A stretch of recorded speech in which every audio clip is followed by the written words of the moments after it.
Hi guys. ये हमारे HPPSC allied की जो मेंस की प्रेपरेशन है उसकी दूसरी वीडियो है।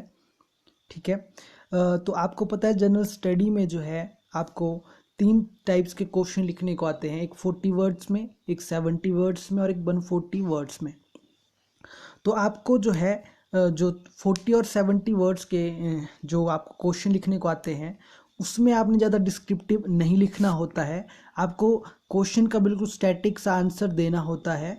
आपने उसका बिल्कुल स्टैटिक सा रीज़न जो आपसे पूछा गया होता है बिल्कुल आपने वही लिखना होता है। आपने उसमें कुछ भी एक्स्ट्रा नहीं लिखना है। ठीक है।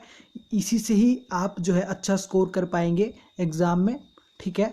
तो जैसे कि अभी हम आज जो क्वेश्चन करेंगे वो 70 वर्ड्स वाला एक क्वेश्चन है और ये क्वेश्चन है हमारा, देखिए कि तमिलनाडु के तट पर शीत ऋतु में वर्षा क्यों होती है। फिर से एक बार क्वेश्चन रिपीट करता हूँ। तमिलनाडु के तट पर शीत ऋतु में वर्षा क्यों होती है। देखिए क्वेश्चन क्या कहता है कि तमिलनाडु के तट पर शीत ऋतु में वर्षा होती है और इसका कारण क्या है। हालांकि समस्त भारत में जो है शीत ऋतु में बारिश लगभग ना के बराबर होती है, लेकिन उत्तर भारत में जो है पश्चिमी विक्षोभ यानी कि वेस्टर्न डिस्टर्बेंस के कारण बारिश होती है और लगभग दक्षिणी भारत में जो है इस समय कोई बारिश नहीं होती है। सिर्फ तमिलनाडु एक ऐसा क्षेत्र है जिसमें शीत ऋतु में बारिश होती है। ठीक है। तो इसका आंसर, इसका जो जवाब देंगे आप वो किस तरह से देंगे, जैसे कि मैंने यहाँ पे किया हुआ है, आपने भी कुछ इस तरह से ही आंसर करने हैं अपने 70 वर्ड्स वाले। ठीक है। तो इसमें आंसर है कि शीत ऋतु के आरंभ में, और शीत ऋतु कब आरंभ होती है, नवंबर या दिसंबर के महीने में। तो शीत ऋतु के आरंभ में नवंबर या दिसंबर के महीने में तमिलनाडु में वर्षा होती है। ठीक है जी। और इसका मुख्य कारण है उत्तर पूर्वी मॉनसून।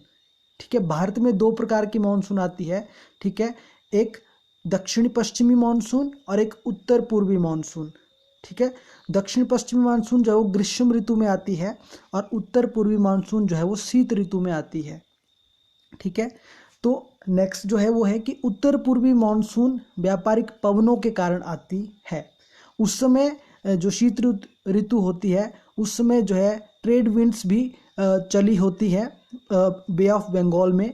और उस समय क्या होता है कि जैसे ही उत्तर पूर्वी मानसून आकर वेस्ट बंगाल में प्रवेश करती है तो मानसून पवनें जो है उनका रास्ता डिफ्लेक्ट कर देती हैं। ठीक है। और वो जो है वो भारत के दक्षिणी तट की ओर मुड़ जाती हैं। ठीक है।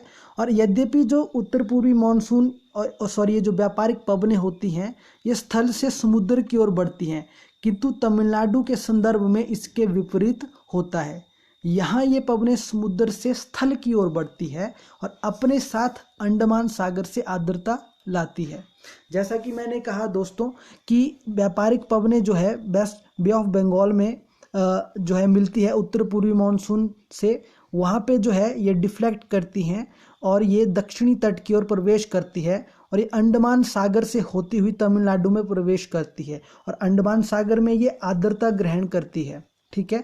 और आर्द्रता ग्रहण करने के पश्चात जो है ये तमिलनाडु के तट पर पहुंचकर वर्षा करती है तथा धीरे धीरे आगे बढ़कर तमिलनाडु के जो अन्य भाग हैं, जो अदर पार्ट्स हैं तमिलनाडु के, वहाँ पर भी ये जो उत्तर पूर्वी मानसून है वो बारिश करती है, जबकि देश के अन्य भागों में इसका उतना प्रभाव नहीं होता है। और कई बार ये जो उत्तर पूर्वी मानसून होती है ये अपने चरम पर होती है। ठीक है। जिसकी वजह से क्या होता है कि बे ऑफ बंगाल में कुछ चक्रवातों का जन्म होता है और इन चक्रवातों से जो पूर्वी तट है भारत का, वहाँ पे चक्रवात आते हैं जिससे कई जान या माल का नुकसान होता है। ठीक है दोस्तों। तो आपने 70 वर्ड्स में बिल्कुल इतना सा स्टैटिक सा आंसर लिखना है। ठीक है। इसका मुख्य कारण बताना है और ये कैसे जो है प्रवेश करती है आर्द्रता लेके, कहाँ से, अंडमान सागर से। ठीक है। और ये तमिलनाडु के विभिन्न भागों में बारिश करती है। ठीक है दोस्तों। तो आपने मेरे चैनल को लाइक और सब्सक्राइब जरूर करना है और अपने दोस्तों को भी इसके बारे में बताना है। ठीक है।